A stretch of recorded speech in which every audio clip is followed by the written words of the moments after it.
आजची ही गोष्ट साठीमध्ये content creator बनलेल्या एका साध्या भोळ्या गृहिणीची. 16व्या वर्षी लग्न झालं, माहेर सोडून सासरी आले. नशिबाने सासू ही आईसारखीच मिळाली.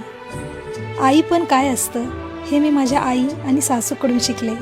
लग्नानंतर 1च वर्षात प्रियाचा जन्म झाला. माझी प्रिया म्हणजे नावाप्रमाणेच प्रेम आणि मातृत्वाचा झरा.